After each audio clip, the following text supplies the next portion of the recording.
Buenas noches. Buenas noches. Me da, como siempre, mucho gusto saludarlos, agradecer su presencia en esta sesión académica de la Academia Nacional de Arquitectura, y como ya todos tenemos entendida la mecánica, la sesión será conducida por el secretario del capítulo, el arquitecto Juan Ignacio Barragán, a quien le cedemos, como se dice en términos taurinos, los trastos. Buenas noches, compañeros arquitectos eméritos, arquitectos de número, capitulares y gente que nos acompaña. Esta noche vamos a tener la presentación de un despacho importante en la localidad, el despacho Diamétrica, que tendrá una presentación a cargo de varios de sus socios y miembros. Y tendremos también nuestra tradicional etapa de interlocución y cuestionamiento. Antes de dar inicio a esta parte de la sesión académica, quisiera solicitarle a Tere Martínez nos haga el favor de leernos la crónica de la sesión anterior. Buenas noches. Pues una tarea nada fácil la que me heredaron para la sesión de hoy los ponentes del mes de mayo. Hacer una crónica sin deformar ni desviar y resumir en los minutos que tengo asignados el contenido denso de la exposición de Ricardo Padilla y Jorge Esteves. Los comentarios de Jorge Garza, pues no es nada fácil y me van a disculpar. Pladis, Ricardo y Jorge, Jorge y Ricardo. Oficio en arquitectura, muchos bríos, ganas de hacer bien las cosas, ganas de mejorar nuestro entorno, amor a su ciudad, a su estado, a México, a la arquitectura. Así asienta José Ángel Camargo, en quien me apoyo, al concluir la sesión y a mi juicio muy atinado. Entusiastas, en lenguaje coloquial, vienen, dice Ricardo, con mucho mitote, a mostrarnos su trabajo. Ricardo y Jorge coinciden en expresar su agradecimiento y compartir los créditos de su obra con los numerosos talentos de su oficina, con su socio y cliente principal Eduardo Padilla, además de proveedores y clientes. Un contenido denso, posicionamientos filosóficos, conceptos sobre el tema de la charla, hombre, sitio y espacio. Metodología interna de la oficina para lograr los objetivos de manera precisa, concreta y en mejores tiempos. Ricardo Padilla, como preámbulo y en homenaje a José Agustín Goytisolo, nos sumerge en un poema que es un manifiesto del diablo sobre la arquitectura y el urbanismo. Autor barcelonés que formaba parte del equipo nada heteróclito de Bofill, que en extrañas sesiones o happenings participaban en la producción arquitectónica del taller. ¿Cómo cambiar nuestras sociedades? ¿Cómo cambiar los modos de vida? ¿Cuándo enterrar el cadáver que yace en la sala? Preocupado por esa temporalidad, el poeta nos recuerda que seremos juzgados por nuestras propias ruinas, igual que hoy juzgamos a Nínive, a Atenas y a Roma o al México de ayer. La pregunta que me quedó con Ricardo es si Goytisolo se inquieta por esto, después del neoclásico de Bofill, del posmodernismo o del Palacio de Abraxas. ¿Qué arquitectura? Dice Goytisolo que la arquitectura ya es un caos y el urbanismo y que es necesario aprender a proyectar de nuevo y entender que habitación es un cobijo, una guarida, pero que también es la ciudad, el país, la tierra, como un escenario de anhelos, desgracias y victorias. Goytisolo murió hace 2 meses, como mueren algunos genios y artistas por accidente. Pienso en Gaudí.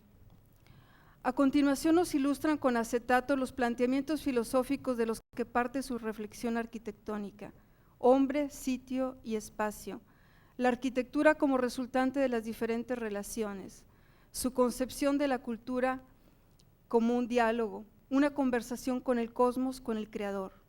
El hombre que se contempla con soberbia como un ser acabado, heredero de toda la historia. Piensa que debe conservarse como los primitivos de una nueva época y la arquitectura verdadera es la que resulta de la integración con todo lo que la rodea, que genera un diálogo e una interconexión. Creatividad y metodología complementarias y aparentemente contradictorias. Esteves expresa a continuación que ante la carencia de investigaciones metodológicas de diseño, preocupados por definir un lenguaje común, una nomenclatura, han estado trabajando auxiliados por diferentes especialistas, ya que la precisión y la metodología es necesaria para la definición de conceptos de contenido que van desde la conceptualización hasta la presentación de un informe, eficientar, evitar duplicación de trabajo, reorganizar procesos. La experiencia de los despachos se pierde, por desgracia, al desaparecer el arquitecto. Es necesario compartir, comunicar, todo será en beneficio de todos. Ponerse de acuerdo, al menos a nivel regional, es un llamado. A continuación se inicia la presentación de la obra, concentrando en la primera parte las casas habitación, en las que en las primeras se ven alegorías directas a la construcción vernácula, incluyendo ya el diseño de muebles, viviendas en la Ciudad de México, haciendo referencia al sitio. Son características el círculo en la zona central de la casa, que no se ve acusado en la fachada, el manejo de la madera con grandes vigas, casas en la falda de la Sierra Madre, la casa de adobe del artista en Villa de Santiago. La madera es un material que tiene un gran placer en manejar. La gran y única casa que para los habitantes quiere decir vida continua y permanente, donde han logrado, además de la arquitectura, condiciones climáticas óptimas tanto en verano como en invierno. La casa Xicotencla, llena de calidez con el patio pergolado, elevada para dominar el cañaveral. La casa del Casco de San Pedro, la casa de Saltillo, ilustran ya esta combinación de creatividad y método, soluciones bellas sin sacrificio, maestría en el oficio, una abundante obra. Edificios, escuelas, franquicias diseñadas integralmente, obras con el despacho de Miami con una gran fuerza plástica. Empresas, soluciones arquitectónicas que enaltecen los lugares de trabajo, baños y vestidores de una gran belleza, exteriores de una gran limpieza, jardinados. La fábrica de elementos galvanizados es de un gran orgullo para el director, una muestra de la experiencia del despacho con formas y proporciones muy acabados. Complejidad en sus primeras obras, depuración, un gusto, obsesión por ir más allá. Ampliar de forma menos anecdótica, comenta Ricardo Padilla, esta interpretación de la cultura de por acá. Agrega que existe también otra cultura, la de la industria, la del vidrio, la del acero. Confiesa que cada vez tiene una pasión más fuerte por los barrios industriales. Uno aprende a construir, agrega Esteves, y de alguna manera uno va depurando las estructuras con un sentido arquitectónico más claro. Estos comentarios de los propios autores precisan bien nuestra impresión a lo largo de la exposición. Madurez, precisión, deseos de compartir. Profesionales que están planteándose en serio la arquitectura, expresa Jorge Garza, de la Garza. El futuro del hombre lo hace el hombre mismo con su trabajo, con sus ideas, y eso es lo que hemos visto en esta sesión. Vemos cómo en el trabajo de Pladis hay una reflexión que se da en el proceso en el que se generan esas respuestas arquitectónicas y que hacen surgir otras interrogantes, y esas son las que los impulsan. Es cierto, recuestionarse o morir. Avanzar es la respuesta, la búsqueda, con honestidad, de nuevas perfecciones. En Pladis, agrega Jorge, hay un compromiso con la forma, pero no con una escuela, no con un estilo, un principio específico de diseño, pero sí con los principios del diseño. Estamos viendo 20 años de diseño muy ricos. Felicidades a Ricardo y a Jorge y a Ricardo, y como ellos lo desean, a todo su equipo de talentos de su oficina.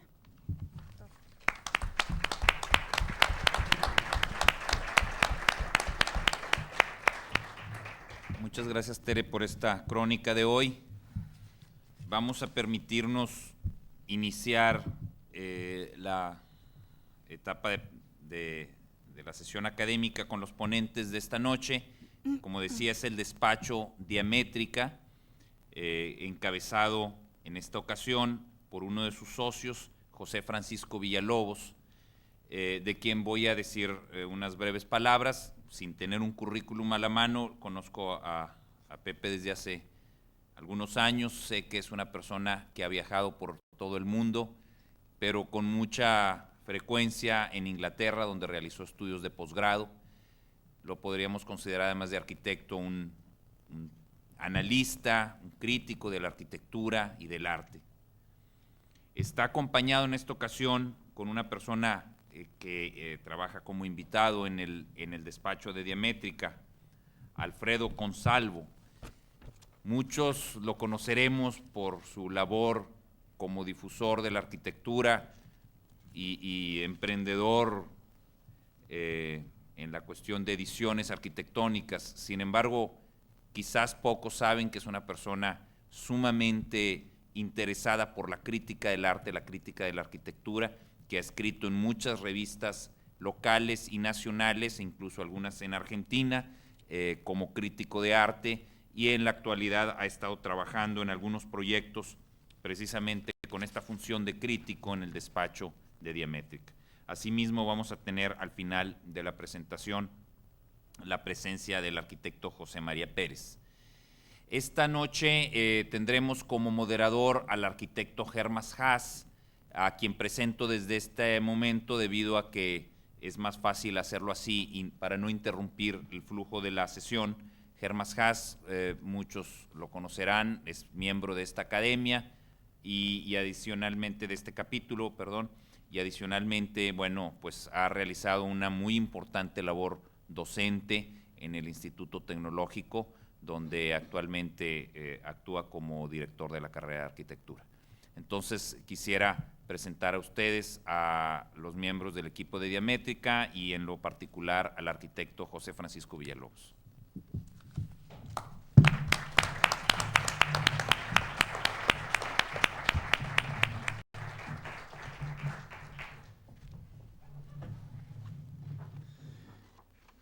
Muchas gracias por la presentación. Quiero también pedir unas disculpas de parte de Alex, mi socio, que por razones de negocio tiene que estar fuera, nada más y nada menos que en Chicago. Hoy me toca estar aquí a cargo también con los muchachos, que vamos a tratar de pues hacerles ver un poquito el trabajo y las preocupaciones que tenemos en nuestra oficina.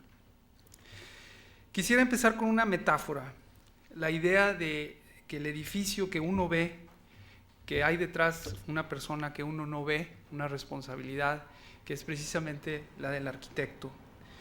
Es una metáfora muy interesante de analizar y de reflexionar, sobre todo aquí en Monterrey, en donde los logros financieros a través de la tecnología y la industria han dejado relativamente atrás los logros de la arquitectura. Más aún, si pensamos que la arquitectura como forma de arte es pues quizás la de más demanda en el mundo entero, y sobre todo aquí en Monterrey, si agregamos a todo esto el hecho de que Monterrey produce todos los implementos de la arquitectura y nos sitúa también a nivel mundial como una de esas pocas ciudades que somos autosuficientes en la construcción. Esta noche quisiéramos platicar un poquito más de esta responsabilidad, más que de las particularidades de nuestros proyectos. Aunque en la parte de preguntas sí me gustaría, si así lo desean, podemos regresar toda la información visual y podemos hacer revisiones más en lo particular de cada proyecto. Pero de momento pues sí nos gustaría más bien mostrarles nuestras preocupaciones, la forma en que pensamos y la forma en que básicamente organizamos nuestras ideas para desde esta óptica de nuestra oficina poder contribuir con todos ustedes a lograr ese doblegar los logros de la arquitectura.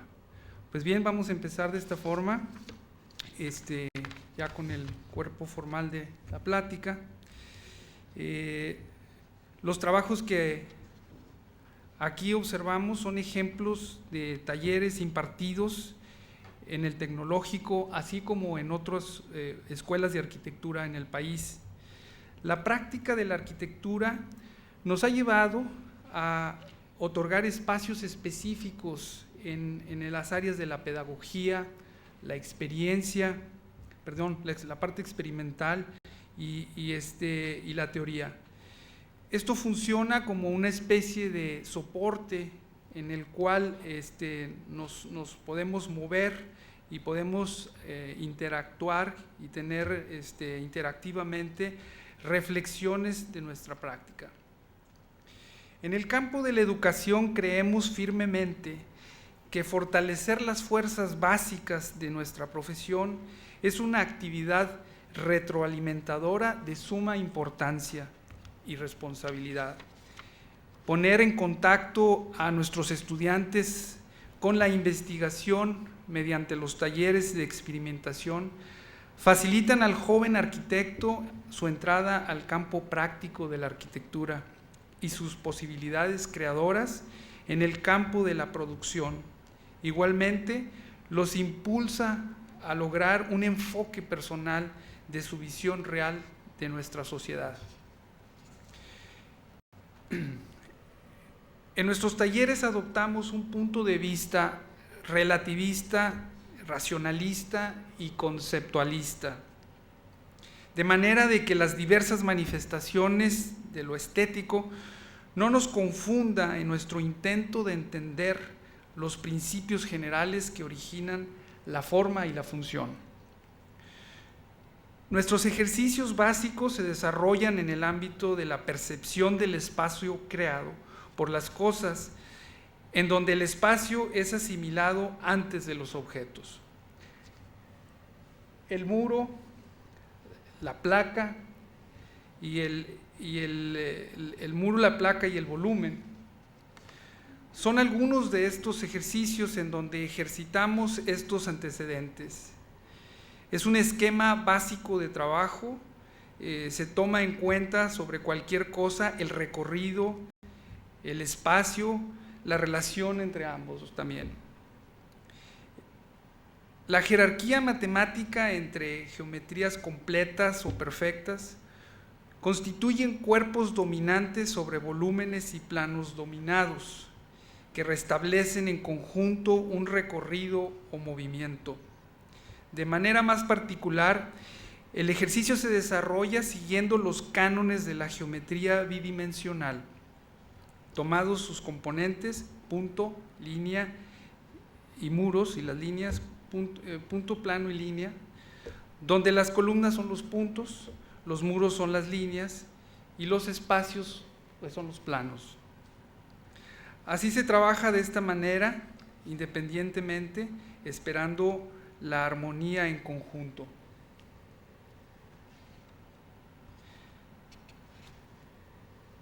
Existe otro tipo de taller experimental en donde nos ponemos en contacto con otras estructuras de producción, tales como la música, la pintura, la literatura, la kinesis, etc.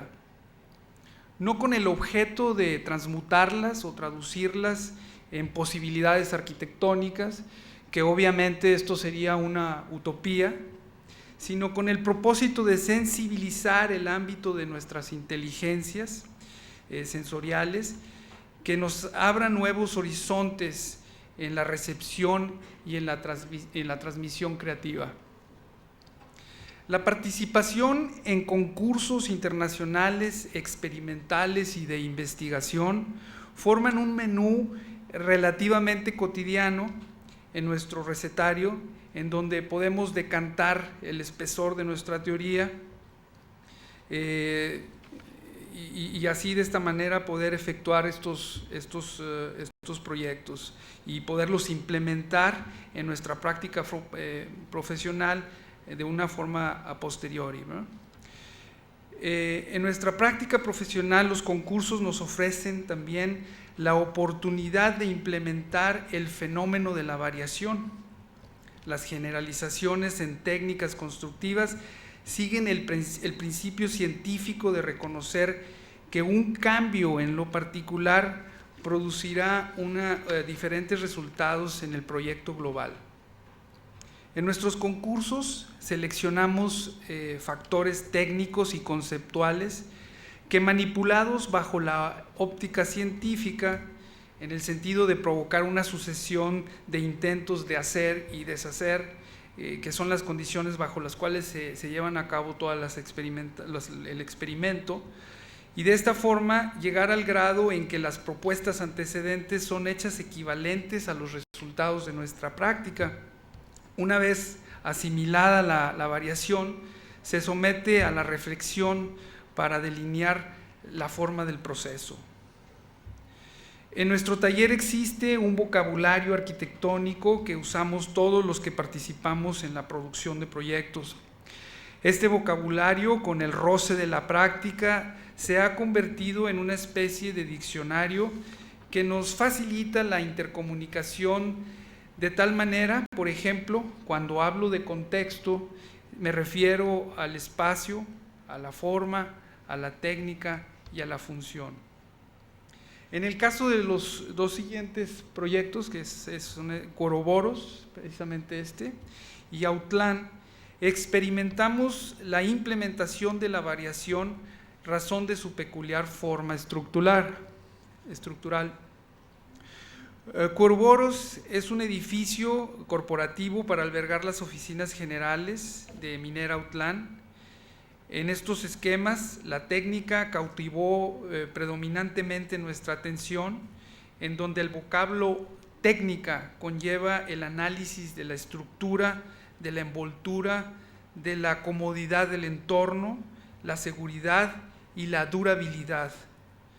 Su nombre, tomado del nombre de una serpiente cuyo nido es una excavación helicoidal que busca el núcleo gravitatorio, y esto pues nos evoca precisamente la boca, la entrada a una mina. La segunda propuesta fue realizada a petición de nuestros clientes, que quisieron inyectar a la propuesta metros cuadrados para posible área de expansión, con el mismo sentido metafórico de excavar más para extraer más. Hicimos un cambio inherente al espacio. Lo estudiamos en términos de escala, proporción, superficie, luz, apertura y límites. Una sobreimposición de plantas libres, atípicas, que evolucionan verticalmente, jerarquizando las áreas especulativas de trabajo y las gentes que trabajan ahí, en una forma de que a mayor responsabilidad, mayor espacio, con menor metros cuadrados de construcción. Esto por su forma cónica, ¿verdad? Pues como ya se había comentado, participando de las reflexiones internas de nuestro grupo, Alfredo Consalvo intervendrá ahora brindándonos su perspectiva sobre las condiciones del proyecto arquitectónico en la época contemporánea. Una vez que termine, volveré con ustedes para ver el resto de nuestros proyectos. Alfredo.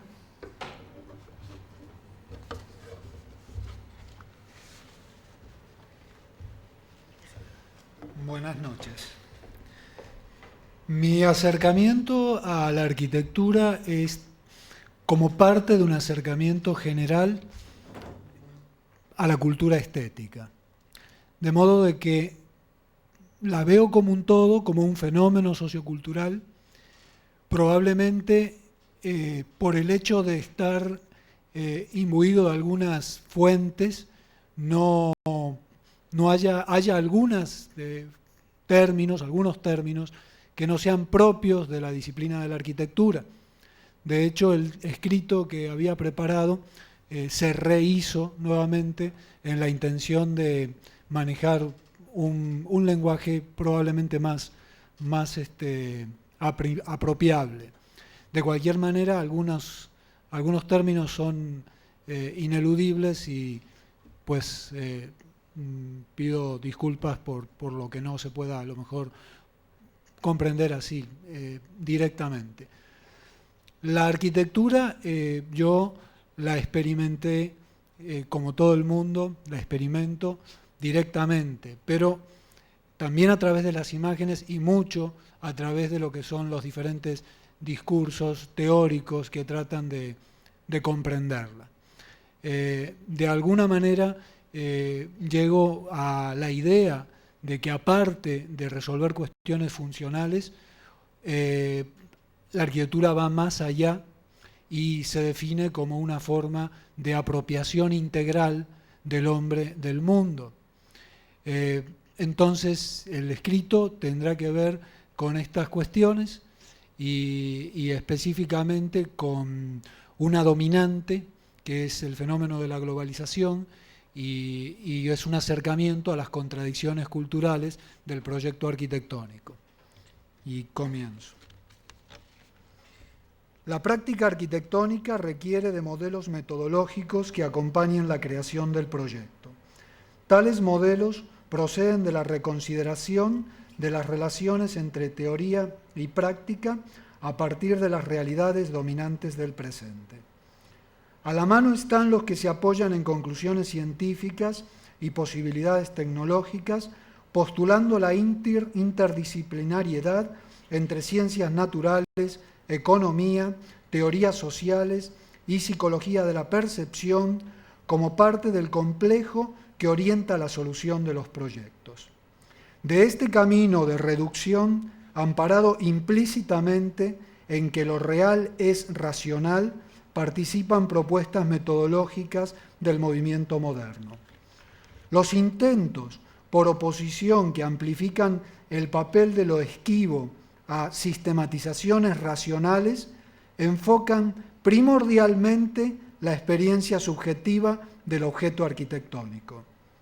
Diversas teorizaciones, como la fenomenología o la hermenéutica, por ejemplo, han proporcionado estudios acerca de la subjetividad de la conciencia social. La subjetividad histórica y la cultural condicionan las evoluciones de la conciencia al involucrarse ésta estéticamente con la realidad. Apoyadas en las investigaciones que tratan estos campos, prosperan reflexiones teóricas que consideraron la posibilidad operativa para la práctica arquitectónica de tratar lo estético como específicamente referido al espesor de la cultura y la tradición. Entonces lo estético no se asumirá como el excedente obtenido sin ser buscado a posteriori de las articulaciones abstractas entre programa, materiales, técnicas, terreno y escala, sino como manipulación premeditada de los significados de la tradición cultural reinterpretados por el arquitecto. Este proceso, que va de leer el contexto cultural e histórico al proyecto y de ahí a la intervención de la intervención en lo real, implica privilegiar unos significados de otros. Ubicar las contradicciones de la tradición como traspaso y dique de contención, o sea, en sus aspectos progresistas y retrógradas, parece tener legitimidad solo como interpretación siempre abierta a las revaluaciones. Mas su instrumentación proyectual, en cambio, desemboca fácilmente en simulación escenográfica. Otra condición la tenemos en que la cultura en la sociedad contemporánea es cada vez más intercultura. Entonces, la reconfiguración del lugar a partir del reposicionamiento del trasfondo histórico, originario, cultural, como presupuesto ético de la intervención, se ve socavado. O se hacen malabarismos eclécticos con las diferentes parafernalias simbólicas, o se guetifica, o se excluye totalmente. Por otra parte, las transformaciones del entorno urbano al servicio del mercado, la demanda cada vez más intensiva de arquitectura-mercancía, orillan a que el trabajo interpretativo de la tradición cultural se ponga en función del negocio. No debemos olvidar, además, que la persistencia del entorno arquitectónico histórico carece de gravitación cuantitativa en la urbe actual, y su exportación a la periferia de su misma ciudad para crear lugar es difícilmente justificable respecto de las necesidades significativas de un tejido social sumergido en el consumo masivo y la cultura de masas y cuyas soluciones de hábitat suponen, entre otras cosas, la producción de vivienda a gran escala. En este contexto, los centros históricos no solo pierden proporcionalidad cuantitativa respecto de la masividad urbana que los rodea, sino que referencialmente hablando disminuyen su incidencia cualitativa como espacios públicos al no poder competir, por ejemplo, con los malls que descentran la ciudad integrando lo público al mercado. Destrabar estas contradicciones es fundamental para obtener una salida para la arquitectura, pues pareciendo por todo lo anterior obvia la imposibilidad de recrear orgánicamente el lenguaje urbano a partir de las intervenciones que recuperen historia y cultura ex profeso en un sentido trascendental, aplaudir la pérdida constante de los referentes que nos vinculan y el envilecimiento de una arquitectura producida solo para las necesidades del mercado constituye una gran equivocación. Por lo pronto, si convenimos en que es imposible una arquitectura crítica, siendo en sus más variadas formas afirmativa de su época, su eticidad queda ligada a la riqueza de posibilidades brindadas a las condiciones humanas invariables, a las particularidades contemporáneas y a las singularidades demandadas al proyecto. Como condiciones humanas invariables tenemos las referidas a las constantes antropomórficas, fisiológicas, perceptivas, reproductivas y de crecimiento, todas integrables a distintos campos científicos. Mas la constante propia del hombre es su relación transformadora del mundo, que a la vez lo transforma culturalmente en una dialéctica sin fin. La expansión continua de su mundo artificial hace más complejas y distanciadas sus experiencias con la naturaleza y más complejas sus relaciones sociales. Habiendo llegado al punto en que el paisaje artificial es absolutamente dominante, la experiencia del mundo es experiencia radicalmente mediada. La reconstitución del mundo humano siempre ha implicado su expansión y resignificación, de modo que asumir este proceso es fundamental para postular modelos de intervención arquitectónica.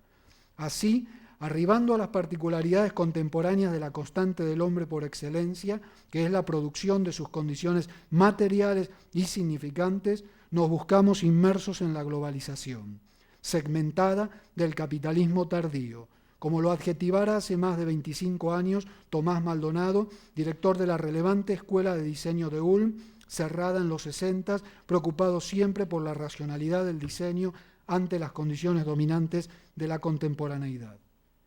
El fenómeno de la globalización no es entelequia triunfante para festejar llenos de júbilo, sino realidad para apreciar sus contradicciones respecto de la arquitectura como fenómeno sociocultural y las contradicciones de la globalización respecto de la arquitectura.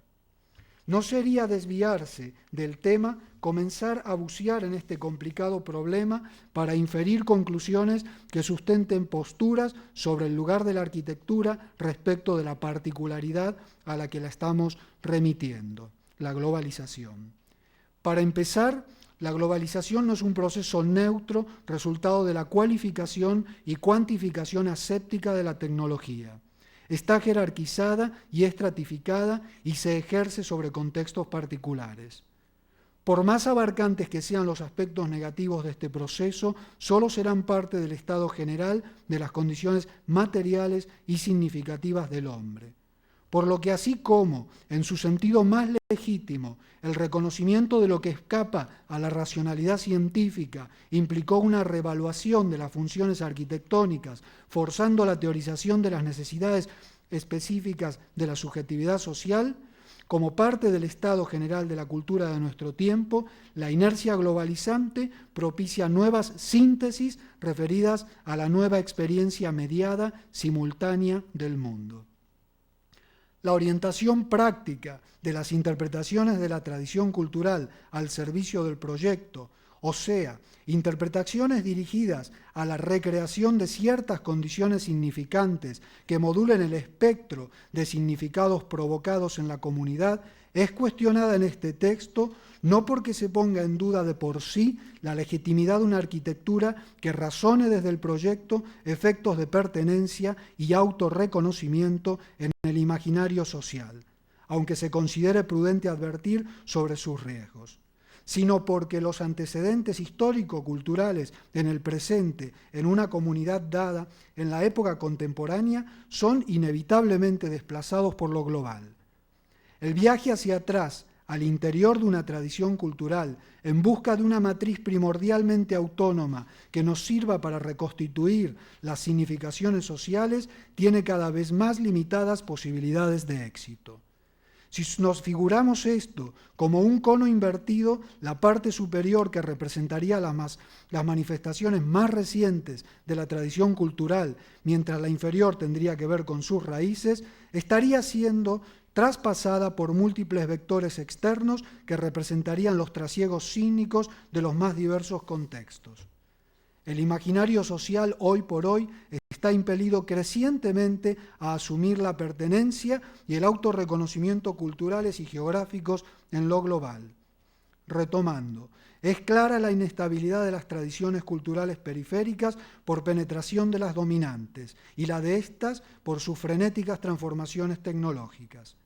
Aclarando, claro que en todo este movimiento de la cultura se está reproduciendo y produciendo tradición. Siempre se reproduce y se produce valor patrimonial de signos, conservando y enriqueciendo las representaciones de pertenencia y autorreconocimiento en un común. Por otra parte, decantándose este proceso, ¿se arribará a una nueva aurificación de los signos culturales? Lo dudo. Lo aurificado va unido a lo permanente y lo único, dos condiciones marginales en nuestro estado de superproducción. En lo que va del siglo, querrámoslo o no, estamos embarcados en la producción de una tradición de nuevas representaciones de pertenencia y autorreconocimiento de lo común global en las condiciones de lo aceleradamente cambiante. Este proceso dominante es una cruda realidad desarraigante que sume en una gran ansiedad al hombre de nuestro tiempo. Y no debe alentarse en términos positivistas porque no está referido a un hombre ideal que nos espera al final de la historia, sino al concreto que lo padece.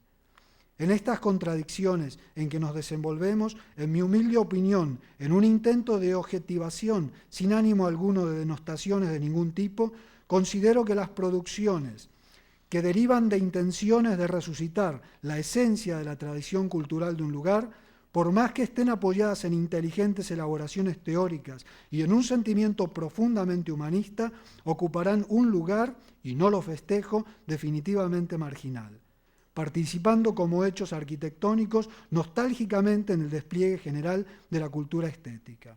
Y entiéndase que considero válido y con su particular relevancia este lugar nostálgico de la cultura estética objetivada en arquitectura. Sin embargo, al apropiarse de condiciones significantes relevadas para resolver el proyecto, evaden las condiciones dominantes del presente. La creatividad histórica no consiste en explicar el presente por el pasado, sumiéndonos angustiosamente en su implacabilidad, sino en ver las diferencias del presente respecto del pasado. El concepto procede de un escrito de Kettglas, hoy por hoy. Trabajar en el sentido de autorreconocimiento y pertenencia en un común tiene mucho que ver con conceptualizar al servicio del imaginario social el movimiento de lo actual. O sea, partir de que necesitamos, entre muchas otras cosas, producciones arquitectónicas que faciliten a la conciencia la apropiación de lo cambiante, pues si nos lo negamos como avestruces, no habrá ninguna esperanza de superar la obnubilación que nos produce. Tal vez en este sentido, la última reapropiación de formas geométricas básicas corresponda a la necesidad de desaturación del entorno. La creación de espacios neutros contribuye a una interacción intercultural para la integración en oposición a autoafirmaciones excluyentes.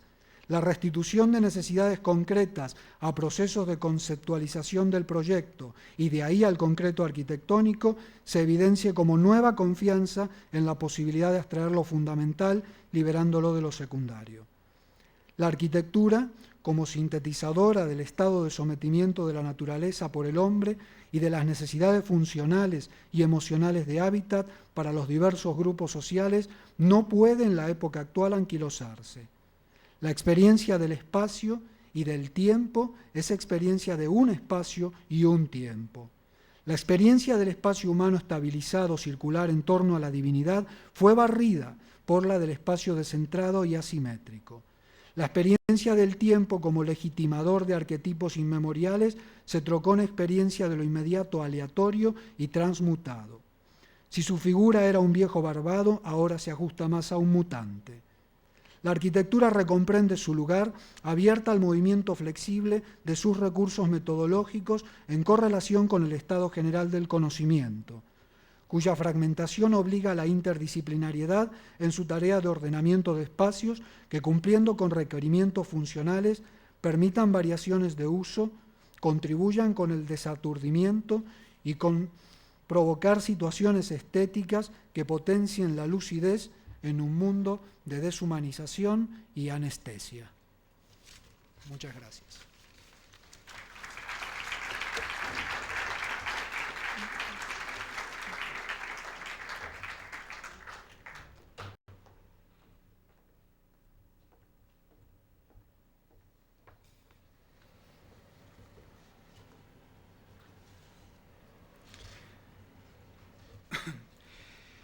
En nuestra práctica tenemos sectorizado varias de las regiones del área metropolitana, en donde Diamétrica cuenta con obra construida.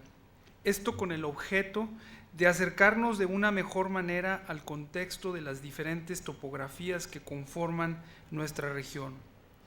La obra residencial que veremos enseguida pertenece a Olinalá y Valle de San Ángel, colonias en donde se ha intervenido en repetidas ocasiones y de donde la reflexión de la utilización del lugar nos ha dado muy valiosos puntos de vista entre urbanismo y ecología. Como humanos nos manifestamos en la naturaleza a través de nuestra sociedad, la cual mantenemos creciente y cambiante. Junto con la acción de crecer, calles, casas y edificios alteran nuestro desenvolvimiento en la vida diaria. Para la zona de Chipinque y a todo lo largo de la Sierra Madre, se necesita crear nuevos conceptos y metodología que nos aseguren una continuidad y que reflejen profundamente un compromiso con los procesos naturales, con el objeto de hacer vívidos los cambios y permitirnos ver mejor y entender mejor cuál es el valor de nuestras montañas. Limitar solamente nuestra visión como arquitectos a un mundo de formas sin hacer conexiones, ver la arquitectura como un componente fundamental de la actividad del hombre y no una cualidad,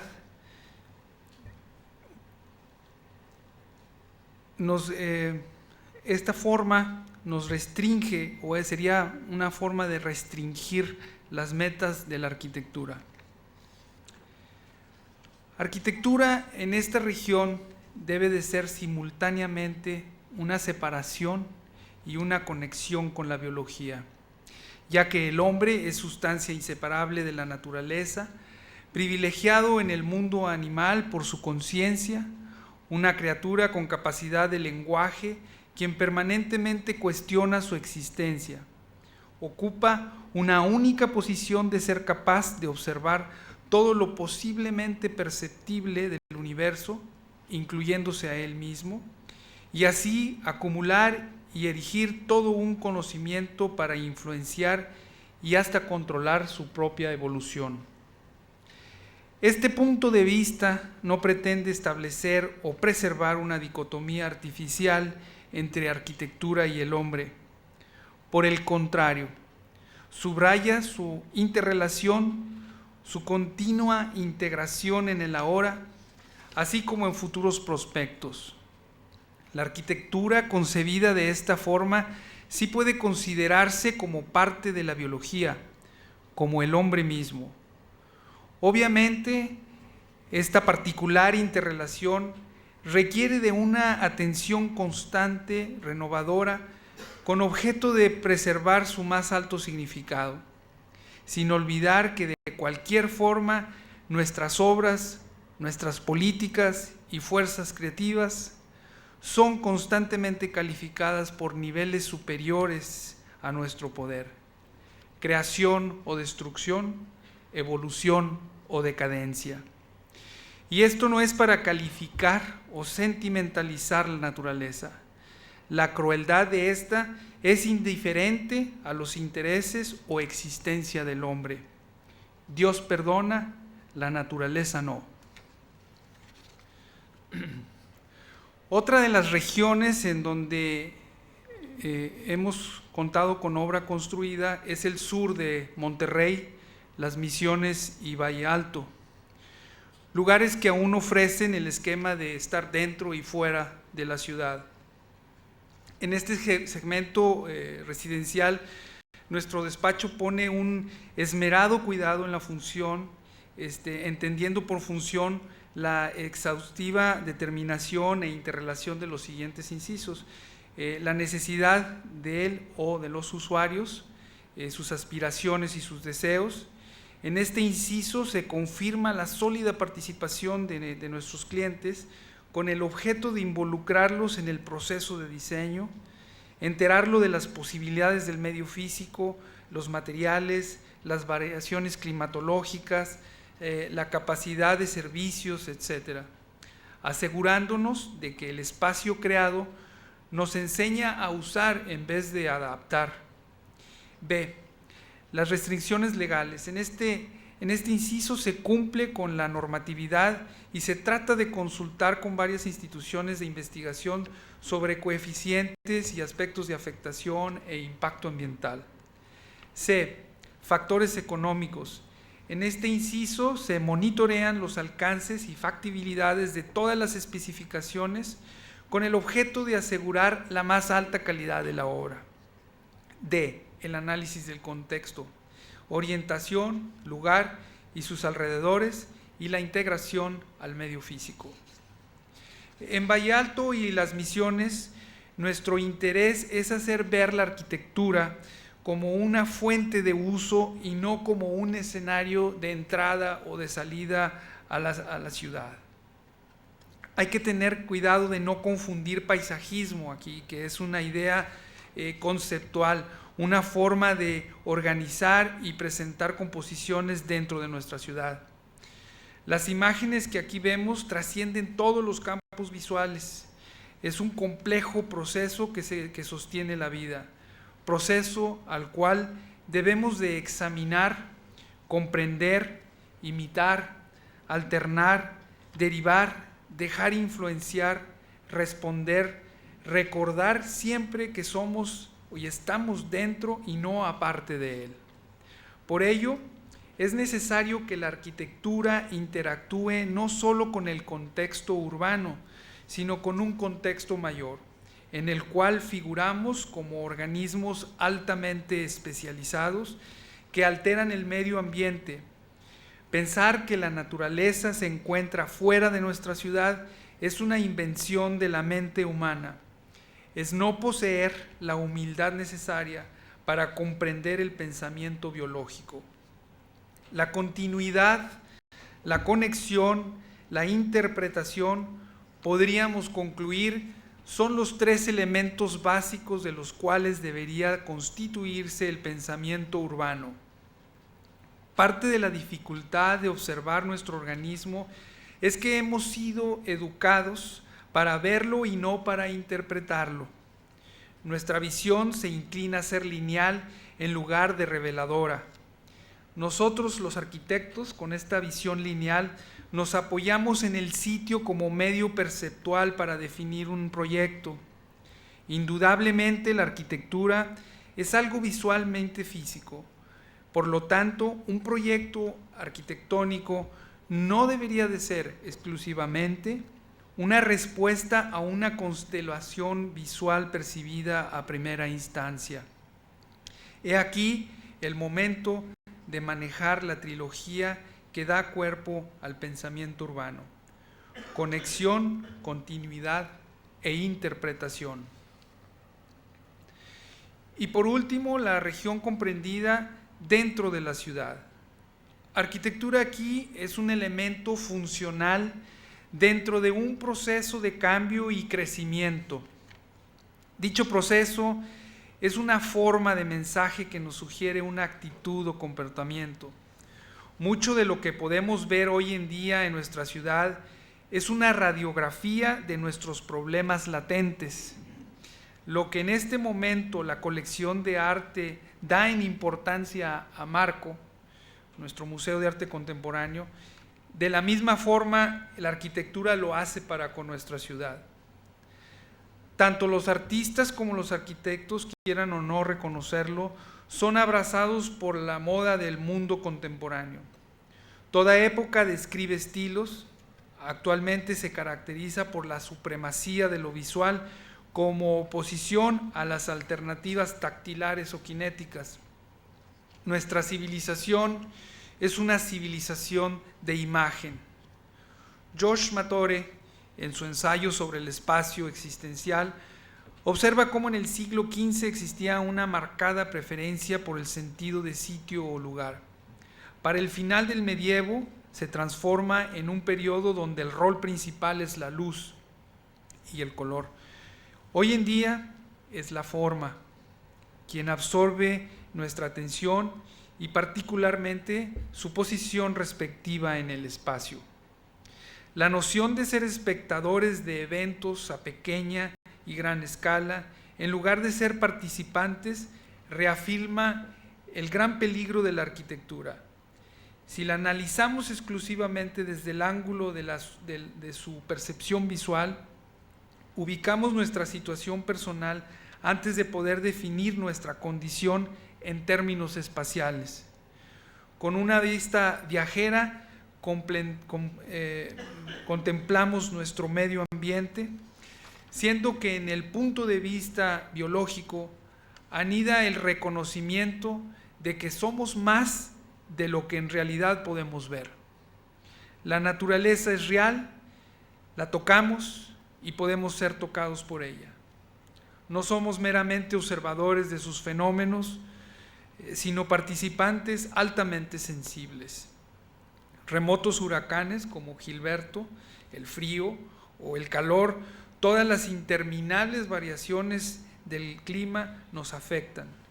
Nuestros cuerpos responden.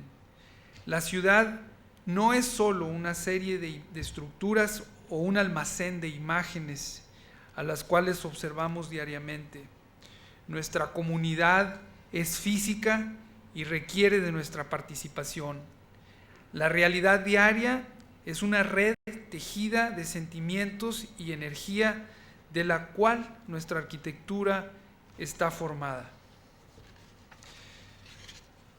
Pues bien, consideremos entonces que el acto de crear en arquitectura no es la acción de duplicar nuestro vocabulario de formas, sino de extenderlo en el verbo urbano de esta ciudad que día con día se inventa a sí misma. Muchas gracias.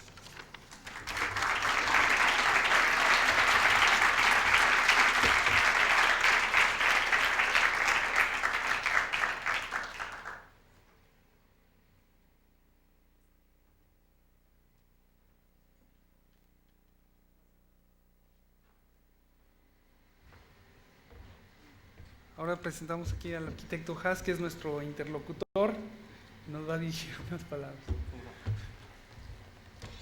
Bueno, primero, antes que intentar hacer la actividad de interlocutor, quiero agradecer a quienes me invitaron, a José y a Alexander, aunque sabemos que se ha disculpado por asuntos de negocios, pero pues les agradezco que hayan confiado en mí para tratar de interpretar toda esta compleja conferencia en términos simples, al menos para mí, y tratar de fungir como interlocutor para que lo importante de esta actividad, que entiendo es las preguntas y comentarios que ustedes deseen hacer, pues puedan principalmente ser aclarados y contestados por nuestro ponente, que ahora está aquí cerca de nosotros. Pues bien, yo observo que Diamétrica nos ha querido transmitir esta noche un mensaje pues dividido o marcado en dos fases.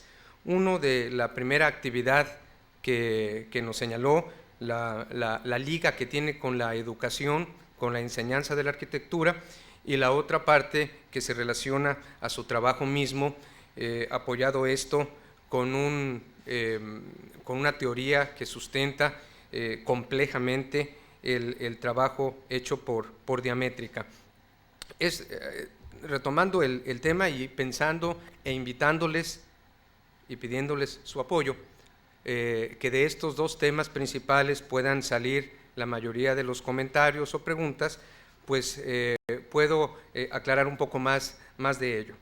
Observo que en su primera parte, acerca de su inclinación por estar ligado a la enseñanza o la educación, pues caray, me toca, creo que en un caso, este es un caso especial, José, me toca darte las gracias porque como profesor de una de nuestras escuelas en la ciudad, pues sabemos que ustedes nos apoyan mucho a educar, a terminar de educar a los alumnos o a educarlos mejor de lo que nosotros lo podemos hacer en las aulas, y con esto lo que me estoy refiriendo es al valor que tiene el contacto del alumno con un despacho profesional. Ellos le llaman realidad, nosotros le llamamos auxilio, ¿verdad? Y con esto, pues claro que los que salen ganando son los jóvenes, se nutren de esa experiencia que ustedes día a día llevan. Sé que esto lo hacen otros despachos y extiendo mi agradecimiento como profesor de arquitectura en esta ciudad. Sé que lo hacen y siempre será pues un apoyo, un auxilio muy grande. Sin embargo, la parte más importante, observo, que señalaste, José, es la retroalimentación que se puede obtener del contacto con los jóvenes estudiantes. Y esa retroalimentación pues la vivimos todos los que nos decimos estar ya en el campo profesional, y pues prácticamente es algo interesante retroalimentarse de no solamente la juventud que irradia esa actividad, sino también del creativo y elaborado proceso de pensar del arquitecto joven. Bien, ese es uno de los puntos que observo de la ponencia, y el otro, pues mucho más complicado para mí, debo aceptarlo, es la labor que hacen. Bien, en la labor que hace Diamétrica, observo primero, y voy a utilizar estas palabras al final de mis comentarios para poder decir que observo que ustedes hacen arquitectura de calidad. Y la arquitectura de calidad se dice quizás en pocas palabras, pero cuesta mucho trabajo desarrollarla. Se necesita una teoría de trasfondo muy importante, se necesita tener también mucha fuerza en la búsqueda de proyectos que permitan hacer esa etapa, esa fase, y principalmente pues creo yo también que se necesita un poco de heroísmo para poder en ocasiones poder decir este proyecto no, porque no va con mi pensamiento, y en ese aspecto pues la arquitectura de calidad se empieza a sentir. Bien, el pensamiento urbano creo que es lo más importante de lo que nos comenta José acerca de lo que persigue Diamétrica en sus proyectos. Y pues claro, las palabras son simples o sencillas, pero sus significados son muy complejas. Nos hablas del pensamiento urbano acerca de un contexto más allá de lo que el campo visual nos puede ofrecer. y ese contexto visual se refiere o lo refieren mucho al contacto con la naturaleza. Hablas mucho de la naturaleza y de lo importante que es entenderla. Esto, qué difícil, si para nosotros que apenas entendemos las bases de la arquitectura, entender aún más conocimientos científicos de biología y de filosofía, pues empieza a ser interesante, aunque muy complicado, lo reconozco. También, si ustedes me ayudan, podemos hablar de algunos otros temas, como el neologismo mismo del nombre del despacho, Diamétrica, ¿verdad? Aquí debo acusar a José de haberme cambiado un poquito el script, porque me decía que de una manera simple iba a concluir él con su razón de por qué se llama diamétrica y qué significa esto. Así es que no voy a quitarte ese gusto, y espero que la primera pregunta salga al respecto de ello. ¿Qué es diamétrica? Hay mucha explicación tras de ello, pero me gustaría escuchar tus palabras. También podemos hablar de Monterrey y su autosuficiencia en la construcción, concepto interesante que hablaste, porque creo que todos los despachos de arquitectura hablan de esto, de que se sabe que a Monterrey en el contexto nacional se le conoce como una ciudad autosuficiente en la construcción. Será porque somos capaces de producir todos los materiales que se puedan utilizar en la construcción, aunque de una manera muy interesante, y debo reconocer que es la primera vez que escucho dividir la ciudad en partes. Nosotros, y hablo nosotros los profesores en escuela, hablamos mucho de entender los contextos. Esa palabra yo la considero la palabra más mágica de la arquitectura, el contexto, porque involucra todo lo que ustedes saben, y desglosarlo a partes de la ciudad por razones de sistemas biológicos, ecológicos, pues es una razón muy importante para entender ese compromiso de la arquitectura que ustedes tienen con el pensamiento urbano. Podemos hablar entonces así de Olinalá, de la región sur y Valle Alto, o de la arquitectura que hacen dentro de la ciudad misma. Esos son, entiendo, tres de los principales contextos de los que habla. Acerca de los concursos, pues caray, qué interesante es ver que ustedes, como todos los arquitectos, coincidimos en entrar a concursos para tener vamos a decir que un poco la facilidad de hacer cosas inventadas y de echar a andar la creatividad, la utopía, el sueño. Los concursos para ustedes veo que son muy importantes, y más aún los concursos que apoyan a los alumnos.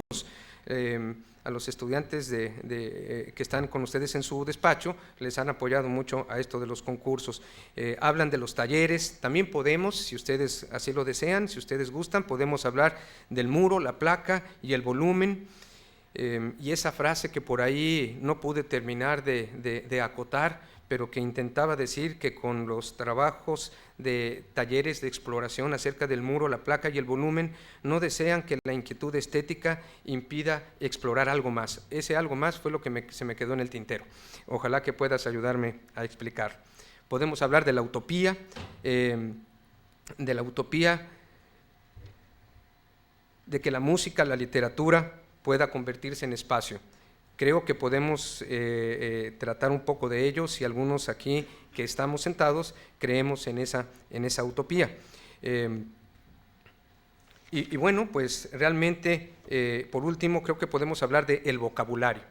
El vocabulario que habla diamétrica, lo anoté, espacio, forma, técnica y función, como términos que dan el significado o la connotación que ellos le dan a la palabra contexto. Es un tema a reflexionar al respecto. Así es que de todos estos puntos que señalo, me gustaría mucho invitar al público a que me acompañen a hacer alguna reflexión en apoyo de nuestro ponente, con alguna pregunta en particular. Ya he hecho o he lanzado una al menos. Si ustedes me apoyan, podemos pedirle que nos hable un poco del por qué el nombre de diamétrica, con sus propias palabras.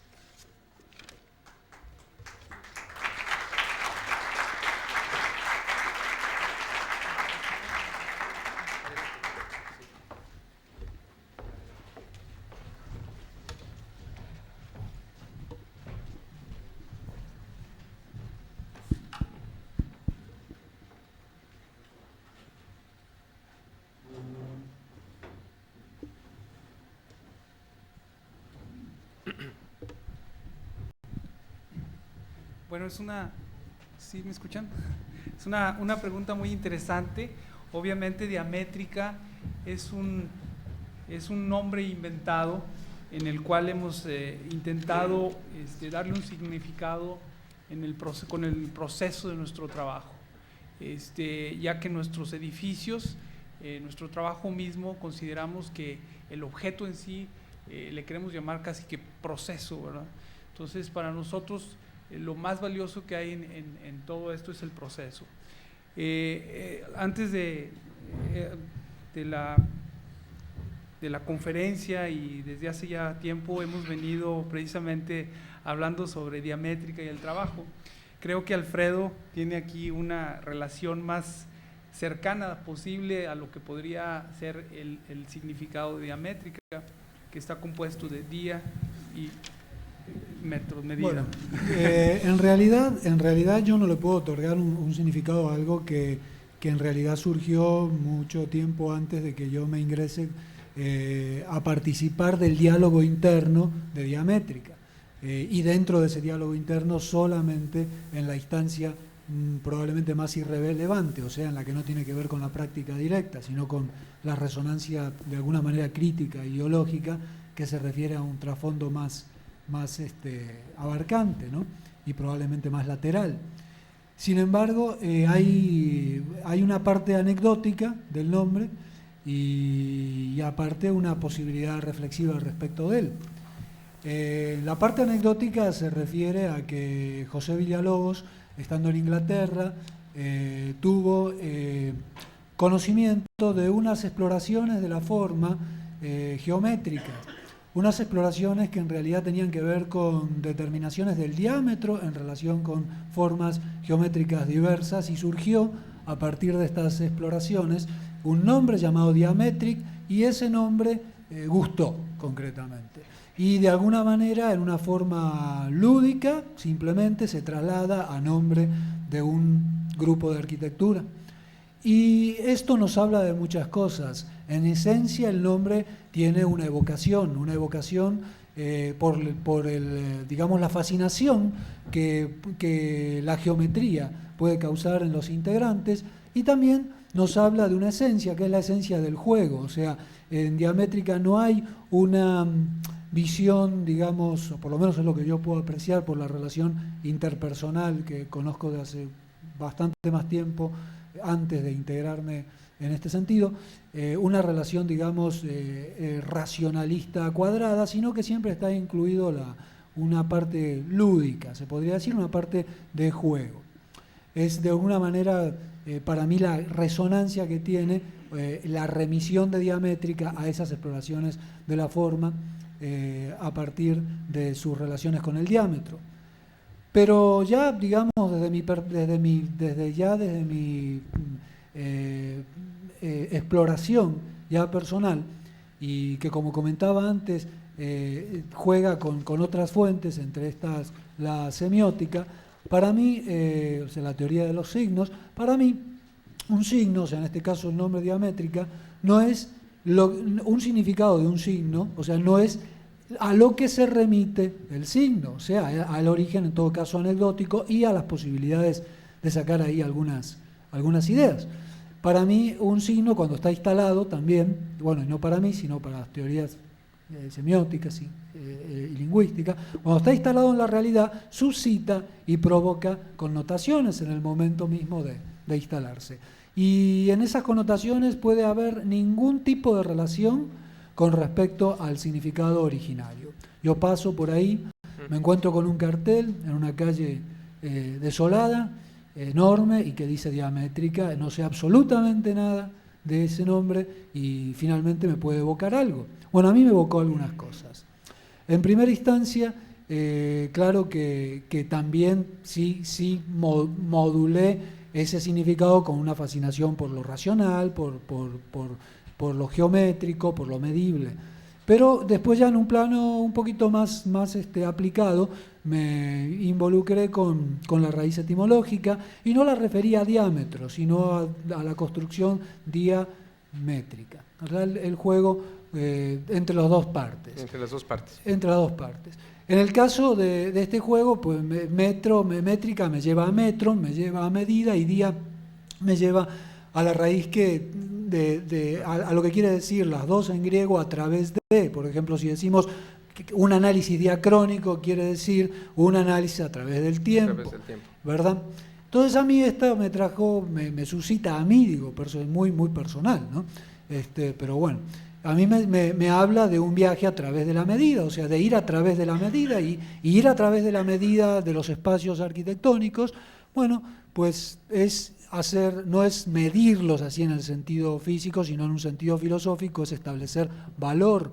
Entonces, de alguna manera, es eso la curva que yo hago entre lo anecdótico y lo que a mí me provoca, ¿no? Sí, sí. Quizás, muchas gracias. Quizás a nosotros nos habla un nombre tan sofisticado e interesante, nos dice, cuando conocemos a un despacho de arquitectos con un título como tal, que nos dice una postura. Yo leo una postura de un despacho ante la disciplina, es decir, veo que se desea desde ese principio ser distinto y aportar algo. Quizás analizar el nombre por sus etimologías nos conduzca a un significado literal, pero podemos o nos permite dejar ver más cosas. No sé si alguien en el público desea enriquecer más este punto de lo que nos deja ver el nombre Diamétrica puesto en una tarjeta o en un rótulo, sabiendo que por atrás está el nombre de dos personas.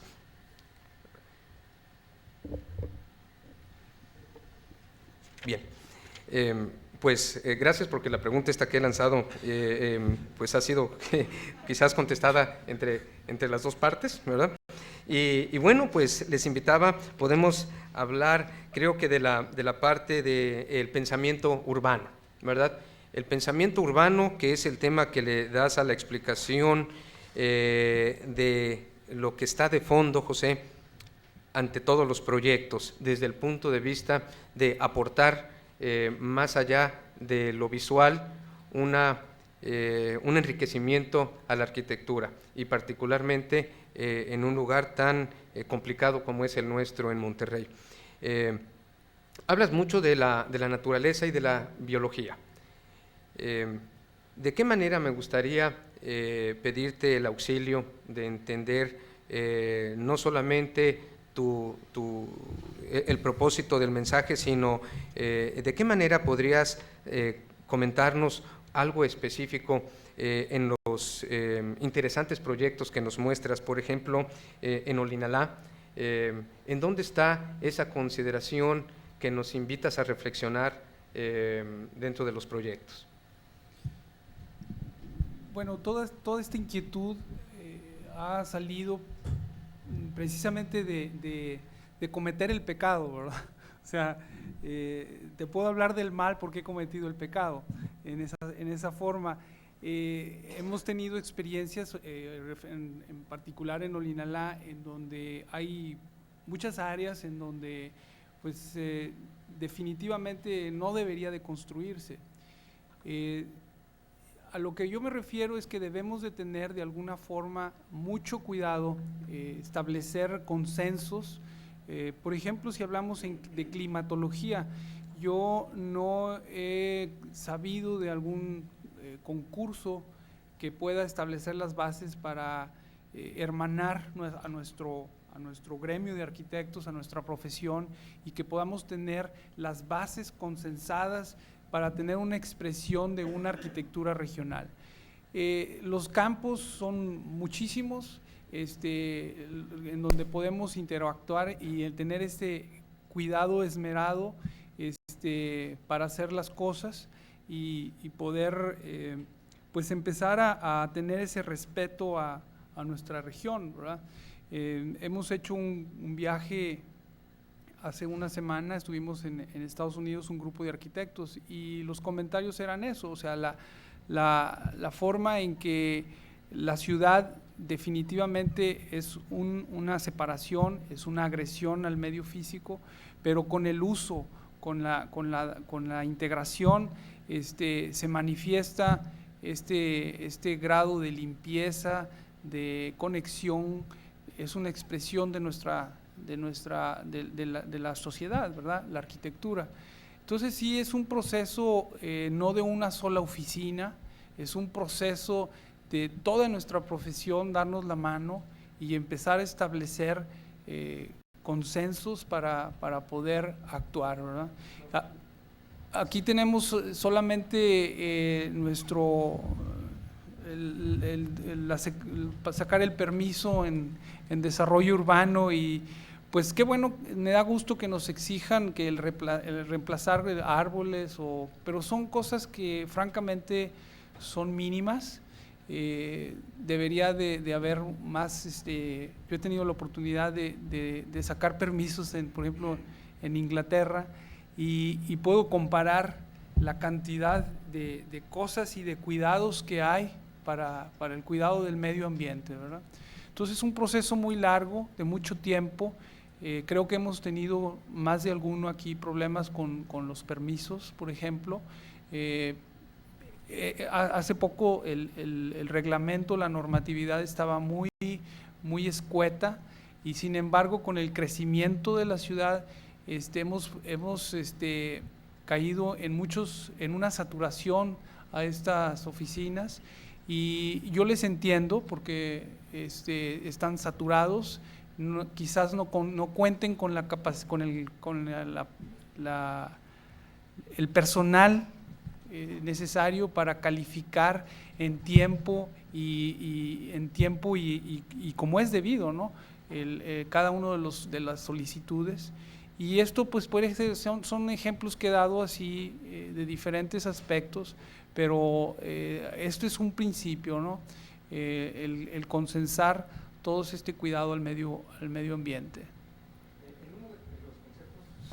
Bueno, sí, en uno de los conceptos que mencionas y nos invitas a que participemos todos los arquitectos, me parece que estriba o radica ahí uno de los puntos importantes. Nos dices que no confundamos el concepto de paisajismo, ¿verdad?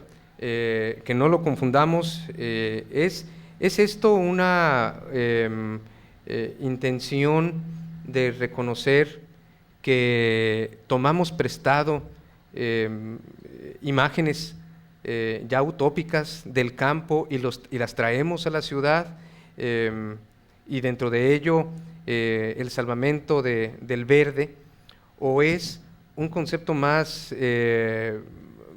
propio de que la arquitectura nace con su verde mismo? ¿Por qué nos comentas esto de que no confundamos el concepto del paisajismo cuando hablas en Olinalá de hacer una arquitectura dentro de tanto verde? Bueno, me refiero, o sea, de hecho ha sido siempre también un motivo de argumento, de conversación, el hecho del paisajismo, ¿no? Los diferentes puntos de vista. Como ejemplo, yo tengo que se le pinta de verde el Volkswagen y se le llama ecotaxi, ¿no? O se ponen unas macetas o más verde dentro de las casas y ya se tiene un espíritu más ecologista. Yo creo que esa es la diferenciación básica entre paisajismo, que es maravilloso. Yo también en todos los años que estuve en Londres es formidable ver el paisajismo y el manejo de los jardines y todo, pero un paisajista ya tiene un trasfondo que va mucho más allá del ordenamiento físico de las especies y hacer una disposición visual, un arreglo visual en los jardines, ¿no?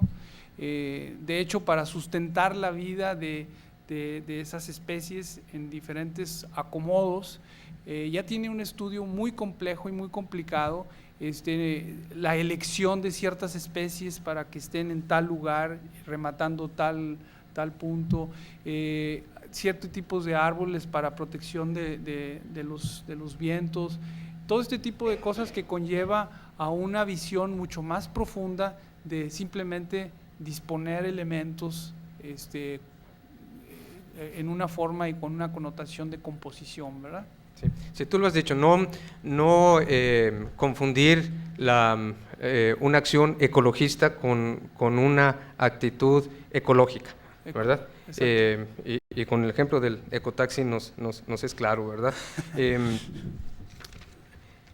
Pues les comentaba, hay suficientes temas de los cuales pudiésemos pedirle a José Villalobos nos aclare, nos explique, nos comente un poco más, comparta con nosotros algunos de esos interesantes temas y sobre todo si hay anécdotas, como lo decía Alfredo, pues qué mejor, ¿no? Hay una manera más bonita de conocer las cosas.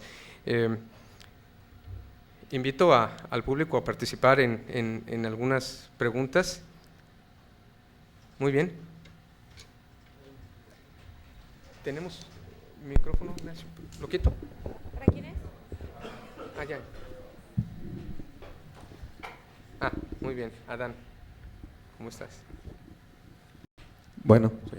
yo más que una pregunta tenía un comentario.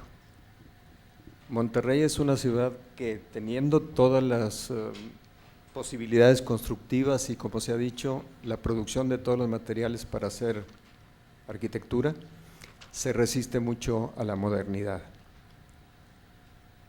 Diamétrica nos presenta no solo una filosofía en el desarrollo de su trabajo, sino arquitectura que entiende al hombre actual y que es como un respiro en este medio tan deprimido.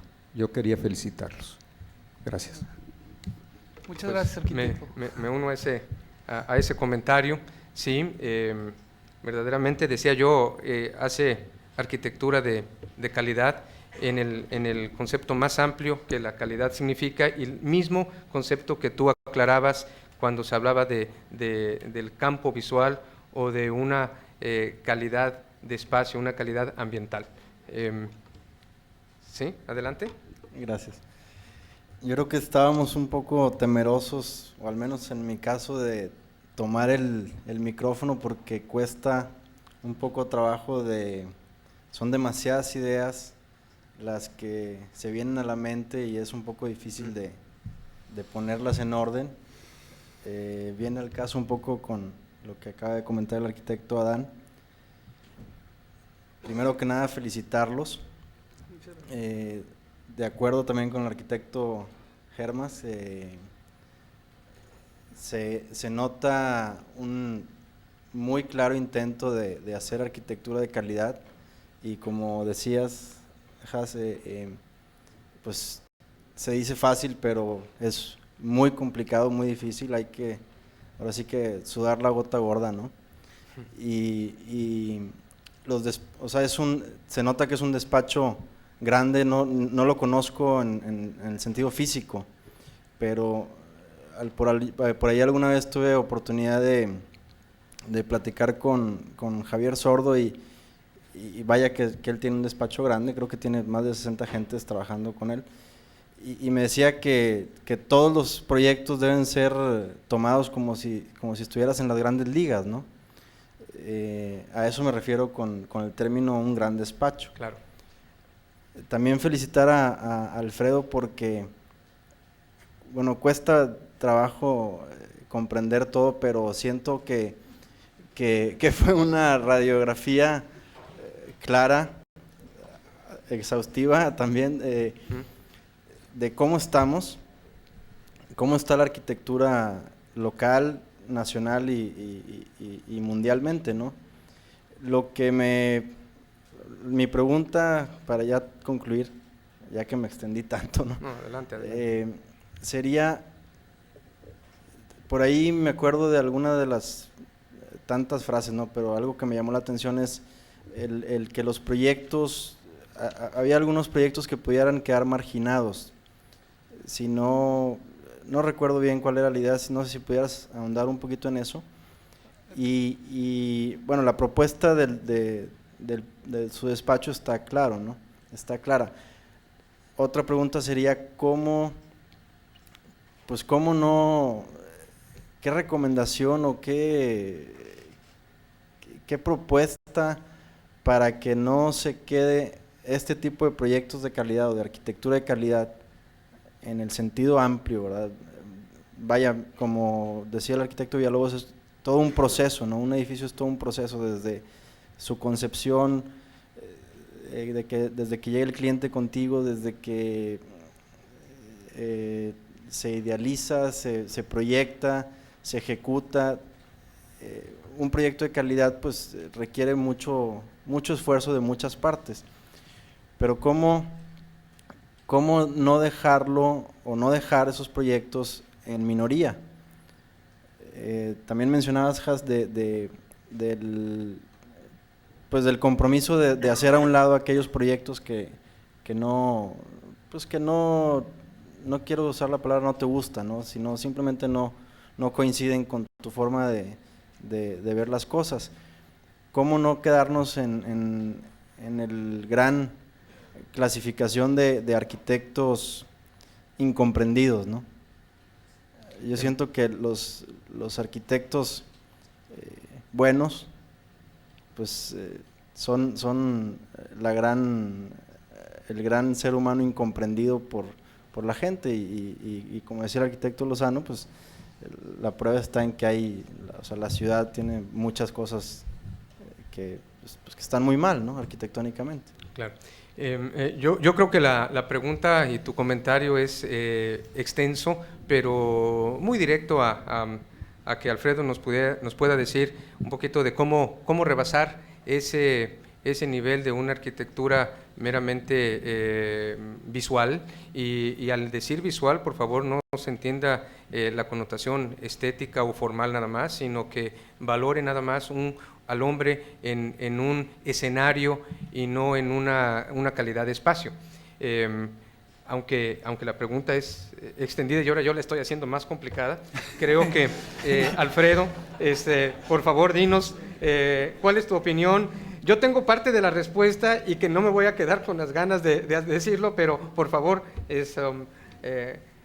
toma la parte más sencilla de la pregunta. Bueno, yo en primera instancia lo que quiero aclarar es lo siguiente, que el hecho de que se maneje un intento de correlacionar las condiciones emergentes más, digamos, más resaltantes de un tiempo para decir estas condiciones se distinguen de las que nos precedieron y por lo tanto tienen que de alguna manera estar ligadas a la resolución, no digo de la arquitectura, sino de cualquier intención cultural, no significa que esa sea la única posibilidad de producción arquitectónica. Significa que es quien trabaje para el tiempo contemporáneo respecto de lo que distingue a ese tiempo contemporáneo en relación con lo anterior, va a tener que hacerse cargo de esas cuestiones emergentes, y eso en cualquier cuestión de la cultura. Pero la realidad es un complejo de situaciones, y en ese complejo de situaciones todo interviene. Por eso yo aclaro que considero que determinados proyectos arquitectónicos, artísticos, culturales, que pueden ir, por ejemplo, bueno, ahorita me voy a referir específicamente a otro sector de la cultura estética, tienen un lugar que no se hace cargo de esas cuestiones muy claras, muy claramente distintivas, pero que sin embargo tienen un lugar en la complejidad general de la vida humana. Entonces, hago hincapié en el escrito que considero que esos proyectos que proceden de la tradición cultural tienen un lugar relevante, nada más que indicó una cualidad concretamente, o sea, no pueden hacerse cargo por la misma condición de cómo asumen sus premisas como proyecto, de esas condiciones que distinguen a lo contemporáneo de lo que pasó, nada más. Esto lo comparo con lo siguiente, la cultura estética para mí no es una, digamos, no tiene nada que ver con la idea de lo culturoso, de la cultura, o sea, de la suma de conocimientos acerca de las cosas que suceden, ni tampoco tiene que ver específicamente con las producciones de la cultura estética. Es un juego de relaciones, es un juego de relaciones entre un espacio, una parte objetivada de la cultura estética, del mundo de las artesanías, del mundo de las artes, del mundo del diseño y de la arquitectura, que entran en un juego con el tejido social en donde se establecen preferencias, aversiones. Entonces, ese juego completo es la cultura estética. En ese juego completo uno no puede plantearse las cosas en términos de jerarquía, porque si hay proyectos arquitectónicos que son de una calidad extraordinaria y que juegan con la integración al contexto y al genio del lugar, como una escuela de Pietela en Finlandia, o como los proyectos de Shorum, eso no significa que, inclusive, que habiendo pasado el tiempo y probablemente estemos en otras condiciones, no nos sigan dando esos proyectos un valor, una posibilidad de entrar al mundo por una vía concretamente válida y legítima. Vámonos a una parte más radical del asunto.